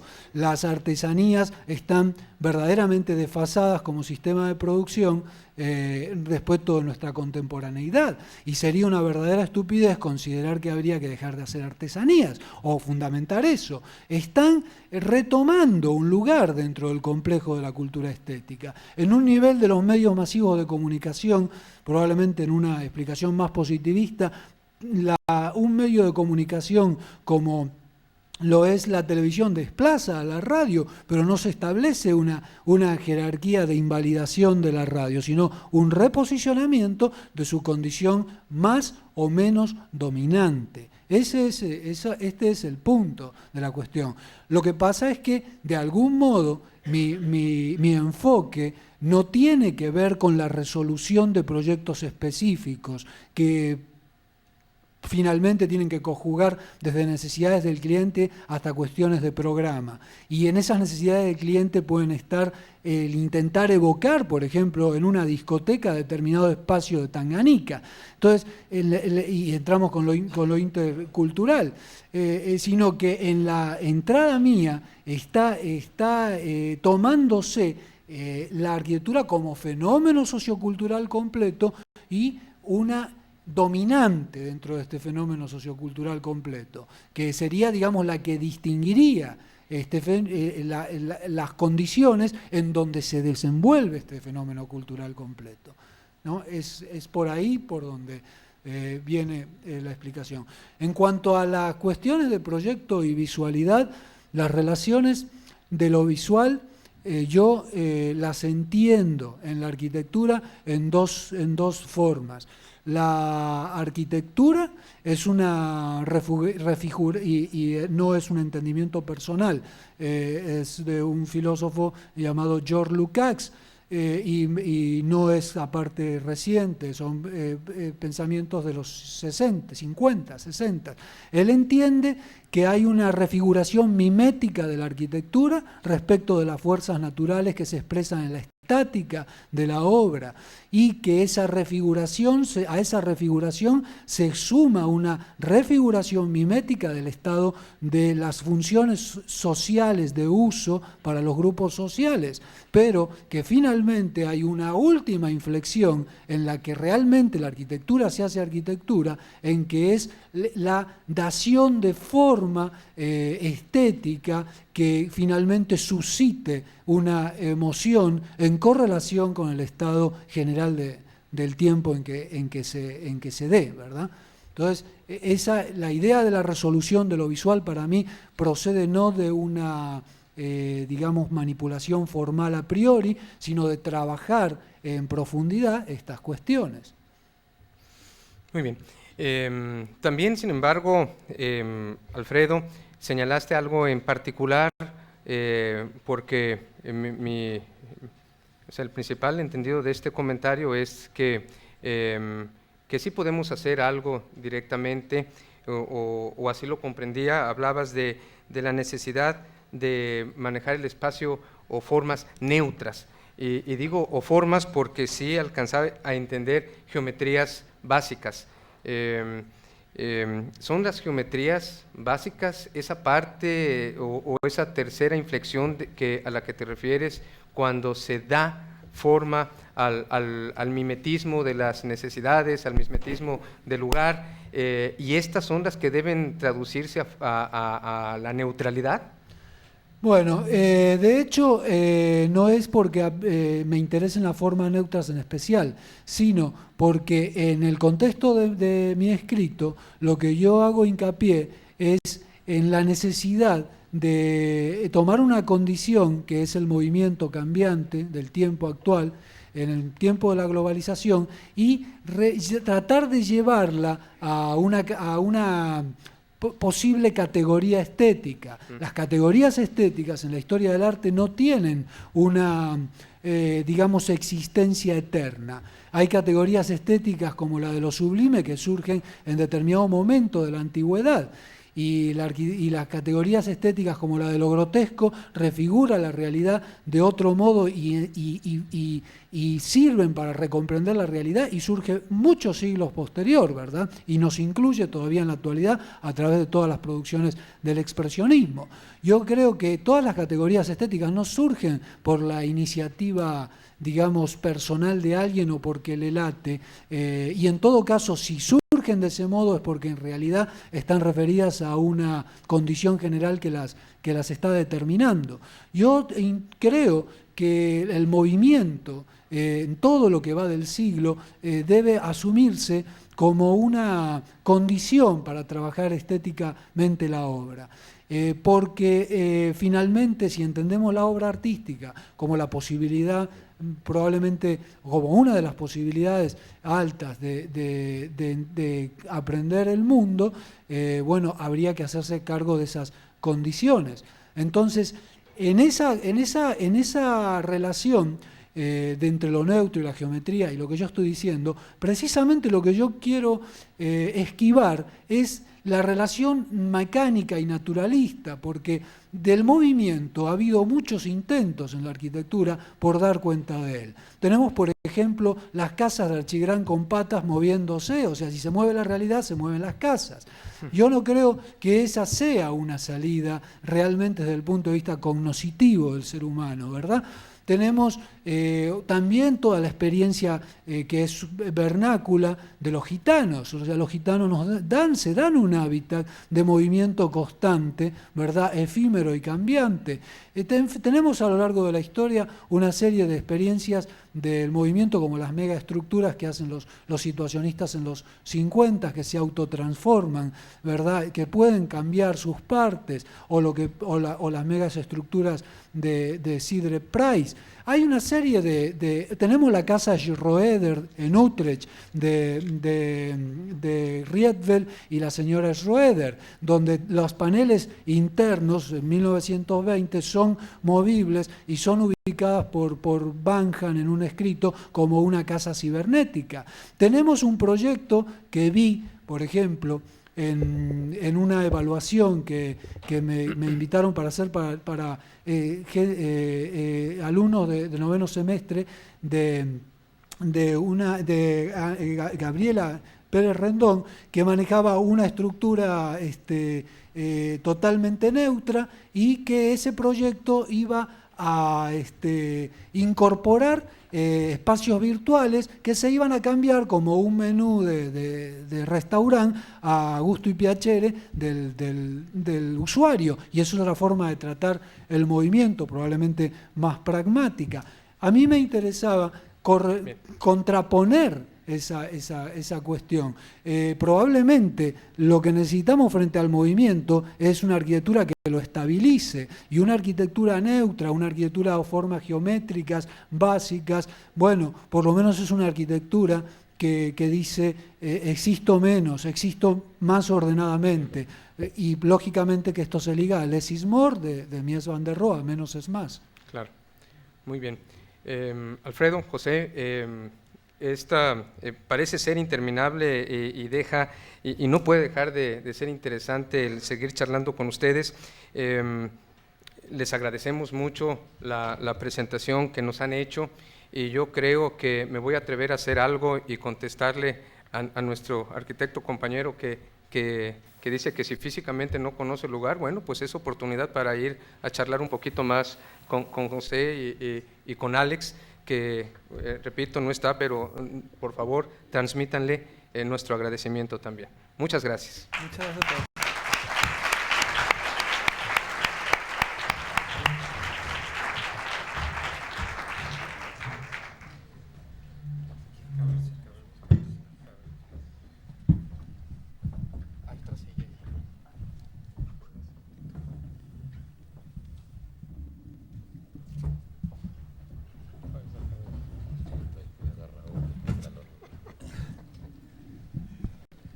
Bien, muchas gracias por la presentación, Pepe, Alfredo y a todo el equipo de Diamétrica por esta interesantísima presentación. Igualmente a Germas, a quien lo vamos a nombrar moderador oficial porque lo hizo muy bien. No, la verdad es que estuvo muy bien el trabajo de hacer participar a todo el mundo y te felicitamos, Germas. Quisiera, antes de pasar a la sesión de asuntos generales, pedirle al arquitecto Armando Flores, presidente de este capítulo, haga entrega de los reconocimientos a los participantes en la sesión de esta noche. Bien, también como es costumbre hacemos una entrega de un documento que testimonia la presencia de los ponentes en esta academia. Me gustaría entregarlos al terminar la sesión. ¿Sí? Bueno, muy bien. Entonces vamos a pasar a una breve sesión de asuntos generales. Tenemos bastantes anuncios. En primer momento, en primera instancia, mencionar que en el miércoles 9 de junio, en Espacio Común, vamos a tener...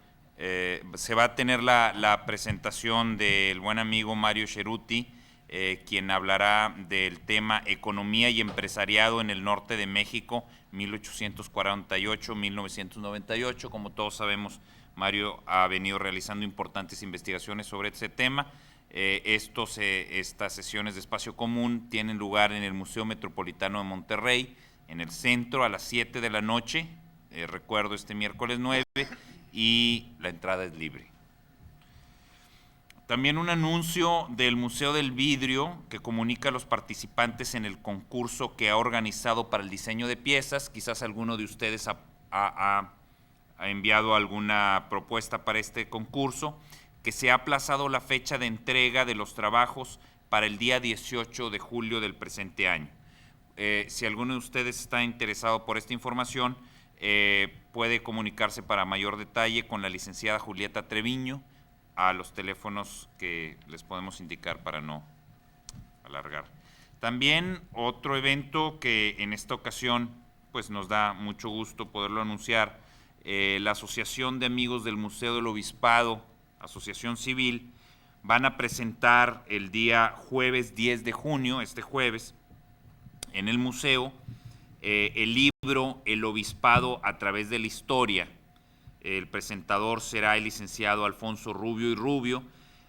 La presentación tendrá lugar, como ya decía, en el Museo del Obispado este jueves 10 de junio a las 20:30 horas, y es para nosotros particularmente importante, primero porque pues, la compiladora Lourdes Islas es compañera del capítulo Monterrey de la Academia, y varios miembros del capítulo, entre ellos Armando, participaron en la redacción de este documento.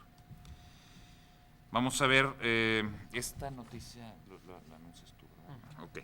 Entonces, algunos anuncios adicionales.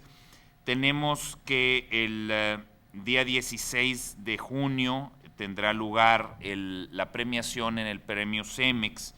Es un premio en el que participamos en el jurado bastantes miembros de esta academia, y bueno, pues estaremos al pendiente de los resultados de este premio.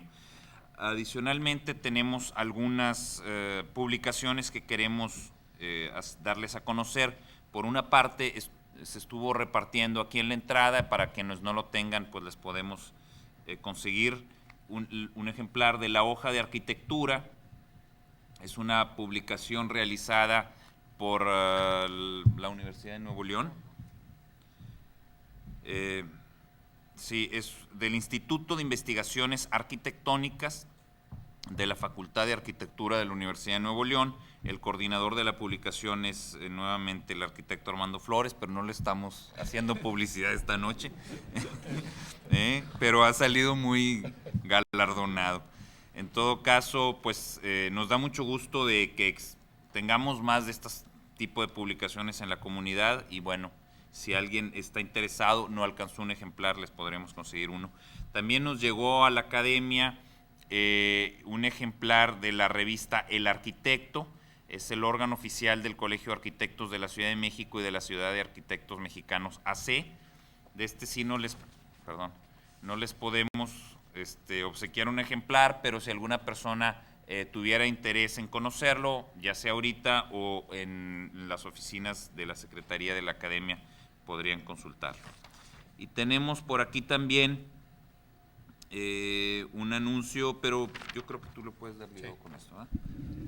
La idea de que yo dé esta información es meramente porque manejo un poquito más la información. Se trata solamente de que el día de pasado mañana, miércoles 9 de junio, hay una reunión de la Academia Nacional de Arquitectura a nivel del Consejo de Eméritos.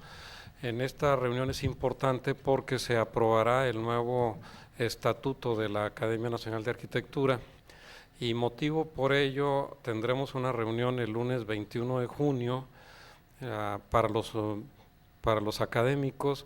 Estaremos por ahí presentes Tito y un servidor por parte del capítulo, y juntos también presidiremos esa reunión informativa para tener entendimiento de en qué términos quedará la academia a partir de su nuevo estatuto general.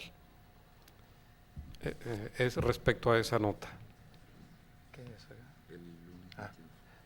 Yo dije el lunes 21, pero a lo mejor es 22, debe estar por ahí. Sería el primer lunes que comience con 20.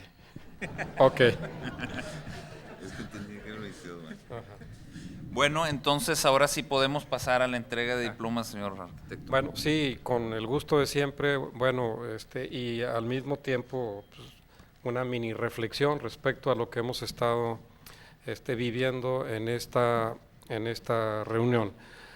Indiscutiblemente agradecer la presencia, aún no estando, de Alejandro Lenoir, de Pepe Villalobos, que nos da mucho gusto que se haya quedado con la responsabilidad enorme de enfrentar esta sesión. Creo que es bastante fresca la reunión. A propósito de comunicación, la presentación hicimos todo lo posible porque fuera en los términos en que se presentó. Es de alguna manera una tecnología que ya está a la mano y que podemos hacer uso de ella. Alfredo Consalvo, porque lo conocemos de siempre, es una persona que está siempre en el análisis crítico de la producción intelectual, pero ahora nos da mucho gusto tenerlo con nosotros esbozando inclusive una teoría de la arquitectura. Ordinariamente hemos tenido muchas pláticas con él y nos sigue impresionando su capacidad de información bibliográfica y de contenidos, porque es una persona que aparte sabe de lo que habla. Sin embargo, bueno, dentro de esta teoría de la arquitectura que nos presenta Alfredo, hay una preocupación de él por el fenómeno cultural de la globalización y todo ello, lo cual debe ser preocupante. Sin embargo, yo tuve una charla informal con el doctor Víctor Zúñiga y hablábamos un poco de cómo estas culturas regionales indígenas inclusive, cuando llegan a la ciudad existe una transformación en sus vestuarios, en sus gustos y preferencias, todo lo que el mercado es capaz de imbuirle a una persona. Y yo lo planteaba con cierta preocupación, más bien pensándolo en que era toda una situación enajenante. Y Víctor, con esa claridad que tiene siempre en sus conceptos, dijo, no te mortifiques, son una cultura incluyente, no es una cultura excluyente. Es decir, la salvación en ellos es precisamente esa característica de incluir, no de excluir. Los que tenemos problemas somos los excluyentes, los que cerramos nuestra conceptualización y nuestros conceptos de las cosas. En este sentido, pienso que, bueno, no planteo que Alfredo esté en una de estas dos posiciones. Su análisis es también de alguna manera muy amplio y da posibilidades y cabidas para todo ello. Pero nos da mucho gusto que venga y esboce una teoría de la arquitectura, sobre todo porque es una condición pensar antes de hacer, y todo lo que hacemos tiene un proceso pensante, salvo que muchas veces nos quedamos con el orden mecánico o creemos que estamos en un orden mecánico, pero la verdad es que todos esos procesos son totalmente intelectuales. Bien, agradecemos muchísimo, sabemos que detrás de Pepe Villalobos y de Alejandro Lenoir hay mucha gente, Gaby que se mencionaba ahorita, Chema que está por ahí, Miguel, y bueno, pues nos da mucho gusto inclusive la presencia de Lucas Villarreal, que sabemos que por un tiempo prolongado estuvo dentro de la gran familia Diamétrica y que siguiendo el espíritu de la compañía ahora está haciendo la lucha por de alguna manera seguir algunos pasos aprendidos en ese taller.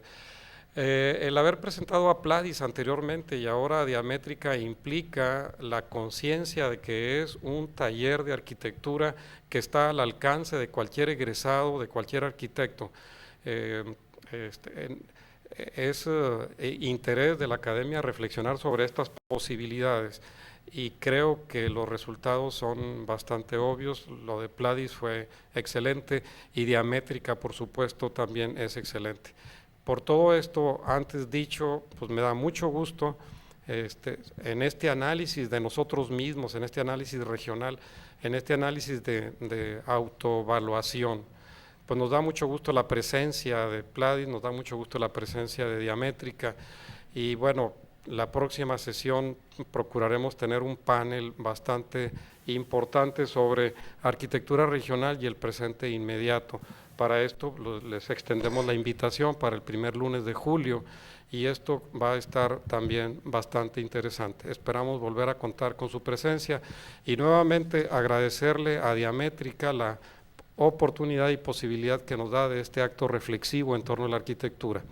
Gracias a ustedes que hacen posible esto y gracias una vez más a Diamétrica. Entregándole los reconocimientos, damos por clausurada esta reunión. Muchas gracias. Alfredo, muchas gracias. Adriana, no quiero verificar que el nombre coincida. Y muchas gracias. Ahí se los distribuyen según el nombre. Sí, viene el nombre. Bueno, muy bien, vamos a hacer picture. Entrada libre.